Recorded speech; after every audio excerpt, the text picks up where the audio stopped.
Hello बच्चों, कैसे हैं? मस्त बिल्कुल। आप देख रहे हैं Atul academic classes. Atul academic classes में आपका स्वागत है। आपको इसके जो पहले 2 वीडियो बताए गए थे, 3 वीडियो, उसमें नॉर्मलता और मोल प्रभाज के बारे में बताया गया था। आज इसी पर कुछ न्यूमेरिकल चलेंगे, इसके बाद हम आगे बढ़ेंगे, ठीक है ना, नॉर्मलता और मोल प्रभाज पर, ठीक है ना। देखोगे, पहला चीज़ ये नॉर्मलता के बारे में बताया। नॉर्मलता किसे कहते हैं?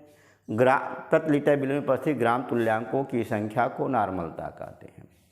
आप देखिएगा, नॉर्मलता बराबर आपको मालूम है, देखो, नॉर्मलता बराबर किसे कैपिटल एन से प्रदर्शित करते हैं। नॉर्मलता बराबर आपको मालूम है विलेय का ग्राम में भार, विलेय का ग्राम में भार बटे क्या होता है, विलेय का तुल्यांकी भार, विलेय का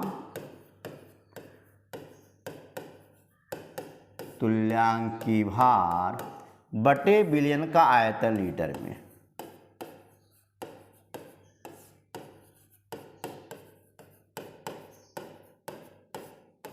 और तुल्यांकी भार बराबर आपको अणुभार बटे क्षारकता, उस पर तुल्यांकी भार निकालना आपको बताया गया था, ठीक है ना। अब इसी पर हम लोग क्या करेंगे, थोड़ा सा न्यूमेरिकल चलते हैं, देख लेते हैं। जैसे क्वेश्चन देता है कि 0.4 ग्राम NaOH को, ठीक है ना, 0.4 ग्राम NaOH को 40 मिलीलीटर जल में घोला गया।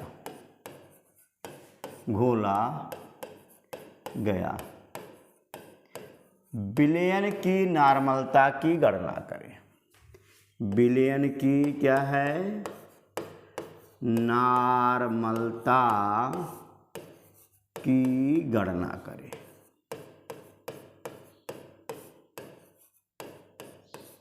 आया? अब देखोगे नॉर्मलता, पहले जो चीज़ दिया उसे लिख लेते हैं। आप देखोगे पहले जो दिया उसे नोट कर लेते हैं, लिख देना दिया है गिवन में। विलेय का ग्राम में भार बराबर 0.4। अब चूंकि आपको मालूम है विलेय का तुल्यांकी भार होना चाहिए, है ना, तो आप देखोगे विलेय का तुल्यांकी भार बराबर अणु भार बटे, चूंकि क्षार है तो अम्लता लेंगे, कई H है, एक H है, तो अणु भार बटे क्या लिखोगे, अणु भार बटे क्या है, अम्लता। अणु भार इसका निकाल ही लोगे NaOH का, देखो Na+O+H, Na का होता 23, H का 16, O का 16, H का 1 हो गया, बराबर कितने के 40 हो गया। 40 उसकी क्षार अम्लता 1 है, बराबर कितना हो गया, 40 हो गया, ठीक है ना। और विलयन का आयतन दिया है, देखो विलयन का आयतन बराबर 40 ml। अब तुम्हारे पास सूत्र दिया है, नॉर्मलता बराबर विलेय, ऊपर लिखा हूँ, विलेय का ग्राम में भार बटे विलेय का तुल्यांकी भार बटे विलयन का आयतन लीटर में, ठीक। ग्राम में भार आपको मालूम है 0.4 ग्राम बटे, आपने तुल्यांकी भार 40 निकाला, 40 बटे क्या करोगे 1000। चूँकि आप मिलीलीटर में दिया है, लीटर में बदलना पड़ेगा, ये यहाँ जाएगा, ये यहाँ जाएगा, देखो 0.4 गुणे 1000 बटे कितना होगा, 40 गुणे 40 के, ये 0 0 0 0 क्या कैंसिल कर लेना, 10 यानी 4 बटे क्या होगा, 4 गुणे 4 होगा, ये कैंसिल कर देना, 1/4 n, ठीक है, 1/4 n, या 0.25 n से और हल कर सकते हो, भाग दे करके। इस प्रकार से इसकी क्या निकलती है, नॉर्मलता निकल जाती है। अब इसी में एक तनुता समीकरण आता है, तनुता समीकरण पे भी सवाल होता है ना। तनुता समीकरण क्या होता है ये भी ध्यान देंगे। बहुत ज़्यादा क्वेश्चन है नहीं, फिर भी आपको बता दे रहे हैं, ठीक है ना। देखेंगे तनुता समीकरण क्या है। तनुता समीकरण में जैसे आपको मालूम है, कोई तनु करने के लिए n1 v1 बराबर क्या होता है n2 v2, है ना। n1 v1 बराबर n2 v2, ये आपका कौन सा समीकरण बोला जाता है, तनुता समीकरण बोला जाता है। तनुता मतलब तनु करने के लिए, ठीक है ना, तनु करने के लिए। देखिए एक विलयन दूसरे विलयन को संतृप्त या तनु तब करेगा जब उसके सांद्रताएं यानी कि नार्मलता गुणे आयतन का मान हमें बराबर होगा, तभी एक विलयन दूसरे विलयन को तनु कर पाएगा, संतृप्त कर पाएगा, ठीक है ना। इसको हिंदी में कहते हैं कि शुद्ध रूप से खिसिया जाना। कब खिसिया जाएंगे, जब दो लोग आपस में लड़ें और दोनों बराबर हो जाएं, कोई किसी को मार ना पावे, तो दोनों के दोनों क्या करेंगे, मार करने वाला भी और मार खाने वाला भी, दोनों मार खाने वाला खुश होगा, मारने वाला क्या हो जाएगा, खिसिया जाएगा। सेम चीज़ यही होता है कि यहाँ पर होता है कि विलयन तनु कब होता है, ठीक है ना। इसके बारे में थोड़ा सा ध्यान देंगे, ठीक है ना। इस पर बहुत ज़्यादा न्यूमेरिकल है नहीं आपके एनसीईआरटी में, फिर भी आपको तनुता समीकरण पे कुछ न्यूमेरिकल आपको बता देते हैं, ठीक है ना। जैसे सवाल इसमें कैसे देगा, ध्यान दीजिएगा। ये आपका तनुता समीकरण है, तनुता समीकरण, या इसे कहते उदासीनीकरण बिंदु, है ना। उदासीनीकरण बिंदु पर क्या होता है, n1 v1 बराबर क्या होता है, n2 v2 होता है। ध्यान दिए, उदासीनीकरण बिंदु जिसमें दोनों नार्मलता गुणे आयतन का मान क्या हो, समान होता हो, ऐसे बिंदुओं को क्या कहते हैं, उदासीनीकरण बिंदु कहते हैं, ठीक है ना। अब इस पर देखो सवाल पे थोड़ा सा ध्यान देंगे। जैसे इसमें सवाल देता है कि मान लिया जाए 10n HCl देता हूँ, क्या 10n HCl के कितने आयतन को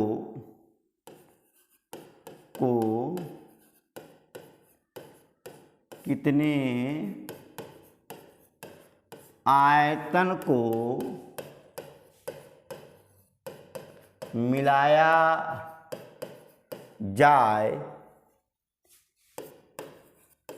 कि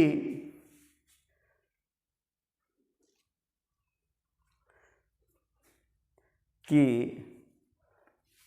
5n HCl के 2000 मिलीलीटर प्राप्त हो। अब देखो इसके, देखो इसका क्या दिया है, पहले वाले में देखो n1 बराबर आपका दिया है 10, v1 पूछ रहा है, n2 दिया है कितना 5, और v2 दिया है 2000 मिलीलीटर, इसे या 2 लीटर भी कर सकते हो।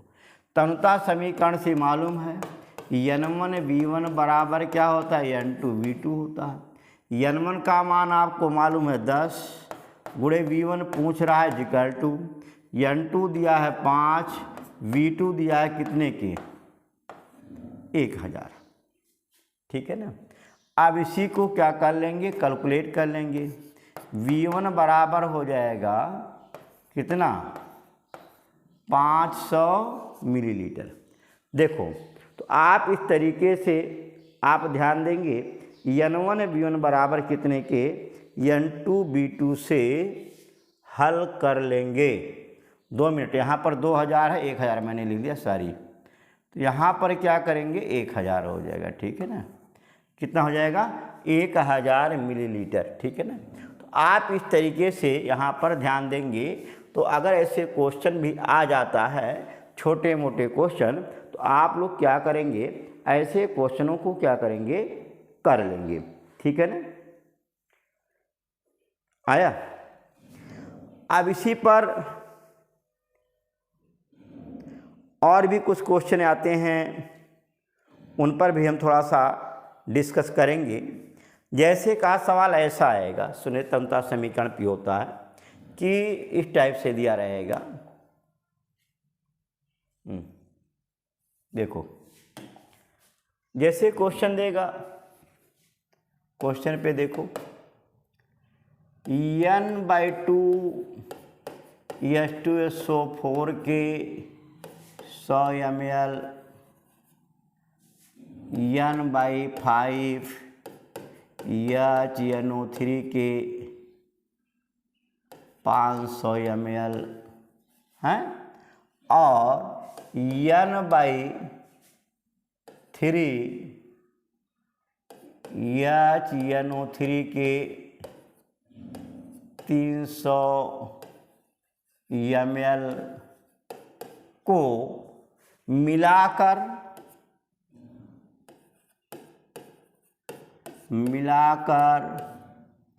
विलयन बनाया गया,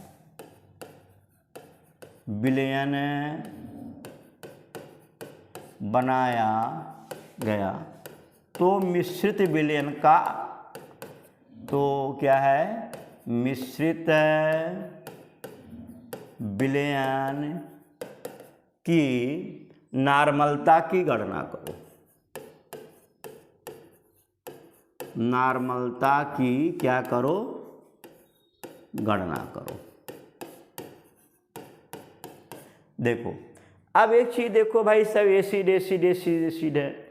जैसे मान लो एक गिलास पानी, ठीक है ना, एक गिलास क्या नाम है शरबत बनाया गया, एक गिलास क्या हमारे चीनी का शरबत है, एक गिलास गन्ने का शरबत है, एक गिलास और किसी चीज़ का शरबत है, तीनों मिला दिया गया, ठीक है ना। आयतन तो बढ़ेगा, वॉल्यूम तो बढ़ेगा, 3 गिलास हो गया ना, लेकिन इसका स्वाद अलग हो जाएगा, स्वाद बदल जाएगा ना, यानी कंसंट्रेशन बढ़ेगा। सेम चीज़ देखो, यानी कि ये टोटल आयतन कितना हो गया, 100, 500, 300, 800, ठीक। और उनकी सांद्रताएं भिन्न भिन्न है, भिन्न भिन्न सांद्रताओं को मिलाया जा रहा है। तो आपने पढ़ा N1V1 + N2V2 + N3V3 बराबर NV है, N ब्रैकेट में V1 + V2। आप इससे देखोगे क्या करोगे, आप देखो यहाँ पर N1V1 प्लस क्या है, सभी आमले साथ जुड़ेंगे, अगर कोई क्षार होता तो घट जाता, बराबर आप क्या लिखोगे, N ब्रैकेट में क्या है, V1 + V2 + V3। क्यों भाई, क्योंकि आयतन तो बढ़ेगा ना, केवल उसके सांद्रता में गड़बड़ी होगी, स्वाद में गड़बड़ी होगा ना। आप सीधे वैल्यू पुट करना, 1/2 गुणे 100 धन 1/5 गुणे 500 धन 1/3 गुणे आपका है 300 बराबर N इंटू देखो 100 धन 500 धन 300। अब इसी को कैलकुलेट कर लेंगे, यहाँ हो गया 50, ये हो गया 100 और ये हो गया 100, 100 250 हो गया, 250 = N गुणे 900। N बराबर 250 बटे कितने के 900, कैंसिल कर देना, 5 25 कट जाएगा, और 5 करें 5 × 18 × 5 90, यानी आपका जो नॉर्मलता उसकी हो गई 5/18। मिश्रित विलयन की नॉर्मलता या सांद्रता ज्ञात करिएगा। तो इस तरीके से हम इसे ज्ञात कर लेते हैं। अगर इसमें कोई क्षार होता, जैसे सवाल आप नोट कर लें, ऐसी टाइप के क्वेश्चन आप लोगों की किताब में दिए गए हैं, उन्हें आप करने का प्रयत्न करिएगा। देखिएगा, अगर यहीं पर बेस कर देता हूँ, थोड़ा सा बदल देता हूँ इसी सवाल में ही, ठीक है ना। जैसे देखो इस सवाल को नोट कर लें, इसी सवाल में थोड़ा सा मैं बदलने जा रहा हूँ, ध्यान दीजिएगा, ठीक है ना। इस पर हम थोड़ा सा बदलेंगे सवाल। देखो अब यहाँ पर जैसे HNO3 है ना, इसको मैं एक काम कर देता, यहीं पर हम NaOH ले लूं। अब देखोगे ये सारे एसिड थे, यहाँ पर जनरली एक बेस हो गया, बेस होने के नाते इसकी सांद्रताओं में क्या कमी होने लगेगी। सांद्रता जैसे एक नमक का पानी मिला दिए कि मीठा पानी मिला दिए, है ना, शरबत ले लिए, एक नमक का शरबत बना लिए, तो जो आपका दोनों के स्वाद में परिवर्तन होगा, मीठा नहीं रह जाएगा, है ना, इसी ध्यान देंगे तो चीज़ वहाँ पर सांताएँ क्या होंगी उसकी, कम हो जाएंगी, घटेंगी। देखिएगा पहले क्या करोगे, अब यहाँ पर देखो एक क्षार हो गया है N1V1 प्लस क्या है N2V2 माइनस N3V3, लेकिन आयतन तो वही रहेगा ना। जैसे मान लो एक गिलास नमक का शरबत बनाए, एक गिलास चीनी का शरबत बनाए, दोनों मिलाए, 2 गिलास तो होगा कि नहीं होगा। लेकिन इसमें याद रखिए न तो पूर्ण नमकीन होगा न तो पूर्ण मीठा होगा, यानी कि दोनों का मिक्स होगा कि नहीं होगा, यानी कि मिठास की सांद्रता ही घटेगी नहीं घटेगी। सेम चीज़ यहाँ पर, लेकिन आयतन में कोई परिवर्तन, आयतन बढ़ता ही बढ़ता रहेगा। आप देखोगे यहाँ पर N लिखोगे, फिर वही V1 plus V2 plus V3, यहाँ नहीं घटाओगे, ध्यान देना, केवल सांद्रता में ही परिवर्तन होगा, उसके मिठास में, इसके से क्या नाम है स्वाद में परिवर्तन होगा, इस नाते वहाँ पर घटाते हैं। 1/2 गुणे क्या करोगे 100 धन 1/5 गुणे कितने के 500 माइनस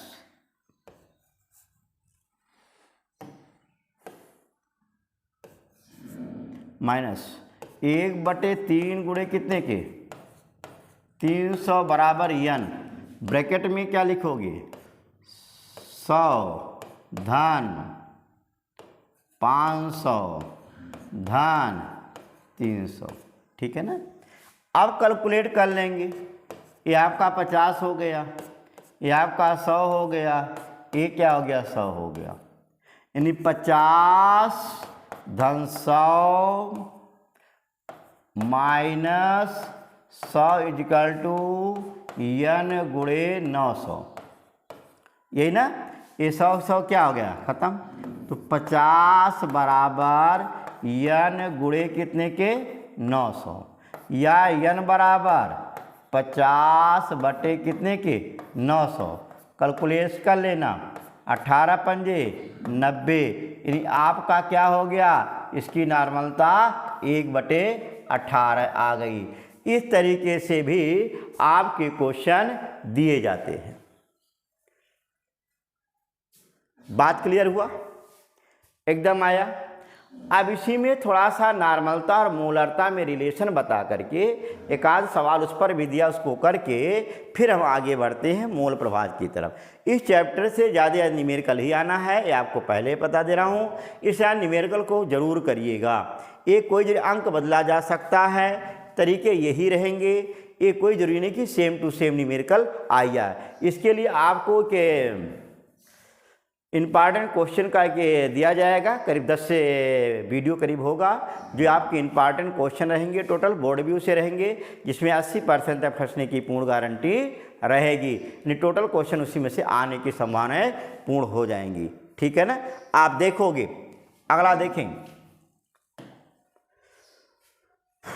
देखो नॉर्मलता और मोलरता में संबंध। आप देखोगे नॉर्मलता बराबर होता है, दैट लिख रहा हूं भाई, विलेय का ग्राम में भार बटे, आप लिखते हो विलेय का क्या है तुल्यांकी भार बटे, आप लिखेंगे विलयन का आयतन लीटर में, और यही मोलरता बराबर कैपिटल M बराबर भी लिखते हो, वही देखो आप लिखोगे विलेय का ग्राम में भार बटे विलेय का अणुभार बटे क्या लिखोगे विलयन का आयतन लीटर में। अब देखोगे, अगर यहीं पर एक काम करते हैं हम, नॉर्मलता बटे मोलरता कर लिया जाए, नॉर्मलता बटे मोलरता कर लिया जाए, नॉर्मलता बटे मोलरता कैपिटल M है, ये ध्यान देना। देखो नॉर्मलता बटे मोलरता, ये आप जब बटे करोगे तो आयतन लीटर में, आयतन लीटर में विलेय का ग्राम, विलेय का ग्राम में भार कैंसिल हो जाएगा, है ना। आप कहेगा विलेय का अणुभार बटे क्या होगा, विलेय का तुल्यांकी भार। देखो क्या आएगा, ऊपर जाएगा विलेय का अणुभार बटे विलेय का तुल्यांकी भार। देखो लिखेंगे क्या, विलेय का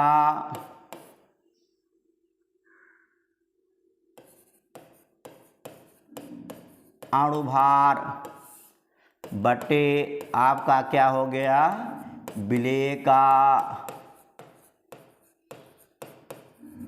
तुल्यांकी भार। अब एक चीज और देखो भाई, नॉर्मलता बटे मोलरता, तुल्यांकी भार बराबर होता अणुभार बटे क्षारकता, या अम्लता या संयोजकता या यानी लिख सकते हैं। आप देखोगे यहां पर लिखोगे फिर क्या, विलेय का अणुभार बटे आप लिखोगे तुल्यांकी भार बराबर होता है विलेय का अणुभार, विलेय का अणुभार बटे क्षारकता या अम्लता या संयोजकता, ये लिख सकते हो, ठीक है ना। अब अणुभार कैंसिल हो, क्षारकता ऊपर जाएगा। देखो यन बटे यम बराबर क्या होगा, क्षारकता, या यन इक्वल टू क्षारकता गुणे मोलरता। अब ये इस पर भी थोड़ा सा ध्यान दिए रखिएगा, नॉर्मलता बराबर क्षारकता गुणे मोलरता, यानी नॉर्मलता का मान मोलरता से सदैव क्या अधिक होता है, ये चीज़ ध्यान दिए रखिएगा। अब इसी पर एक सवाल देता हूँ, पूछ लेता हूँ। जैसे कह देता है 1.5 यम या 3PO4 की नॉर्मलता ज्ञात करें, नॉर्मलता ज्ञात करें। अब सवाल यहाँ पर देखो क्या चीज़ दिया है, मोलरता दिया है आपका, मोलरता बराबर आपका 1.5 हो गया। अब इसकी क्षारकता देखते हैं, जितने OH होते हैं उसकी क्षारकता होती है। यह 3PO4 का स्ट्रक्चर आपको मालूम है, ऐसे ही बनता है।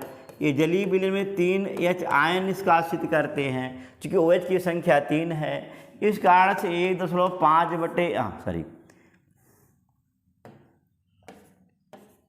इसकी क्षारकता कितनी हुई, 3 हो गई।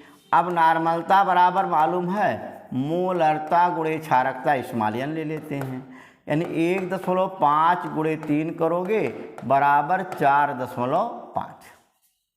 ये याद रखिए, नॉर्मलता का मान या तो मोलरता के बराबर होगा या मोलरता से अधिक होता है, ये चीज़ दिमाग में रखिएगा। नॉर्मलता का मान मोलरता से कम नहीं होता है, इस चीज़ को दिमाग में याद रखिएगा। बात समझ आया कि नहीं आया। तो इस तरीके से हम अगर क्वेश्चन आता है नॉर्मलता और मोलरता में, उस पर भी हम इसे क्या कर सकते हैं, कैलकुलेट कर लेते हैं, ठीक है ना। बात कन्फर्म हुआ। अब इसी पर और थोड़ा सा आता है मोल प्रभाज। मोल प्रभाज पे भी क्वेश्चन आपको दिया गया था, 1-2 क्वेश्चन और बताएंगे, फिर इसका किताब से बताएंगे, बुक से क्वेश्चन बताएंगे, ठीक है ना। इसके बारे में देखेंगे, जैसे मूल प्रभाज क्या होता है, ठीक है ना। मूल प्रभाज में आपको मालूम है 2 प्रकार का होता है, एक विलेय का मूल प्रभाज, दूसरा विलायक का मूल प्रभाज। आपको मालूम है अगर विलेय का मूल प्रभाज निकालते हैं, विलेय का क्या है, मूल प्रभाज बराबर, देखिए स्मॉल n बटे small n plus capital N। जहाँ स्मॉल क्या है, विलेय का मूल है, कैपिटल N क्या है, विलायक का मूल है। स्मॉल n क्या है, विलेय का मूल, और कैपिटल N क्या है, विलायक का मूल है, पढ़ चुके भी हो। इसी प्रकार से अगर विलायक का मूल प्रभाज पूछा जाता है, विलायक का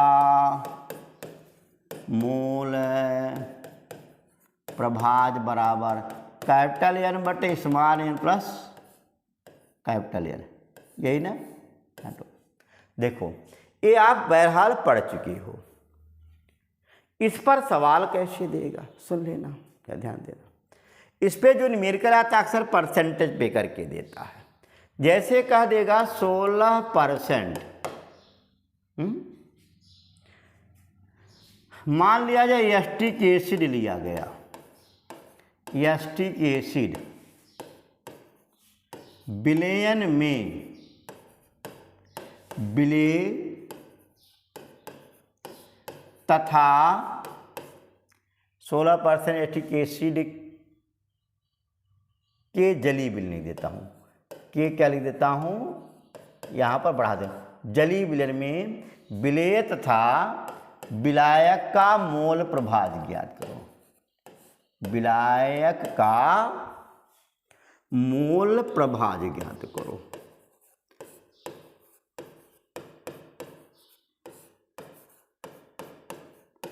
अब सवाल होता है इसमें, पहले जो चीज दिया उसे लिख लो। 16% का मतलब क्या होता है, 16 ग्राम, अर्थात क्या है, एसिटिक एसिड है ना, आप देखोगे विलेय का ग्राम में भार बराबर क्या है, 16, ठीक है ना, कै ग्राम है, 16 ग्राम है। अब चूंकि विलयन कह रहा है, यानी 100 ग्राम विलयन होगा, आयतन तो दिया नहीं कि W/W या W/V, तो V ही मान लेंगे। अब देखोगे यहाँ पर W ही मानेंगे, V ना मानेंगे। देखो अब लिखेंगे विलायक का भार बराबर, विलायक का ग्राम में भार बराबर 100 - 16 बराबर हो गया 84, ठीक है ना। अब यहाँ पर लिखेंगे विलेय का अणुभार, एक एक निकालते जाइए, एक एक लिखते जाइए तभी आएगा। विलेय का अणुभार बराबर है ना, आप एसिटिक एसिड का अणुभार निकालोगे क्या आता, 60 होता है।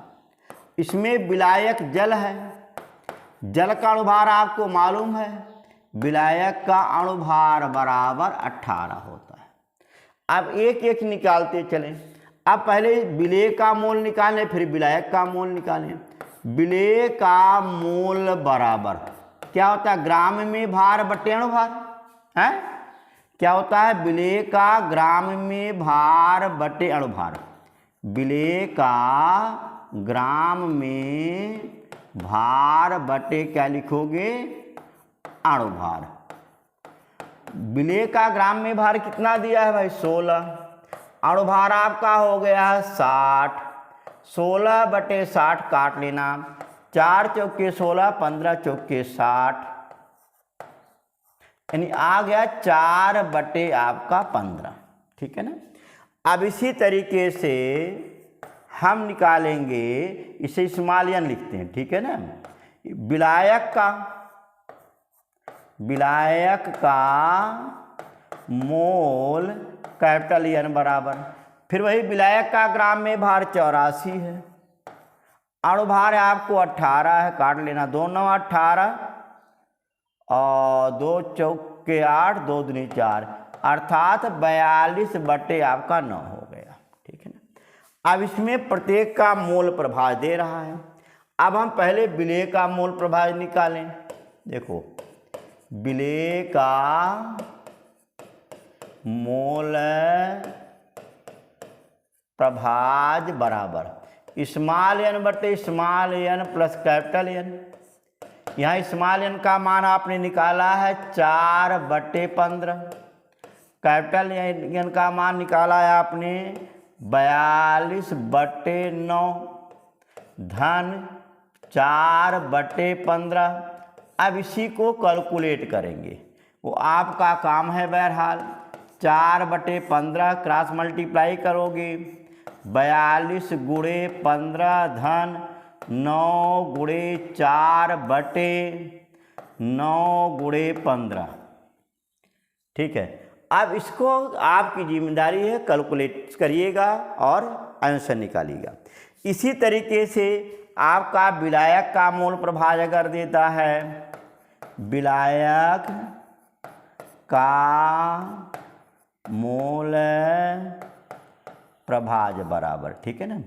आपको मालूम कैपिटल एन बटे small N plus capital N, यहाँ पर वैल्यू पुट कर देना भाई। वैसे 42 बटे 9/5 4/15 4/15 धन 42/9। आप इसी को कैलकुलेट करिएगा और जो भी आएगा आंसर वो आपका मोल पर आ जाएगा। अब नेक्स्ट टॉपिक पर, चूँकि वीडियो बहुत लंबा होने जा रहा है, इस नाते यहीं पर ब्रेक करते हैं और फिर इसके बाद क्वेश्चन चलेंगे और फार्मलता पर चलेगा सवाल और फार्मलता के बारे में बताएंगे। तब तक आप वीडियो को देखते रहें, खुश रहें और मस्त रहें। धन्यवाद।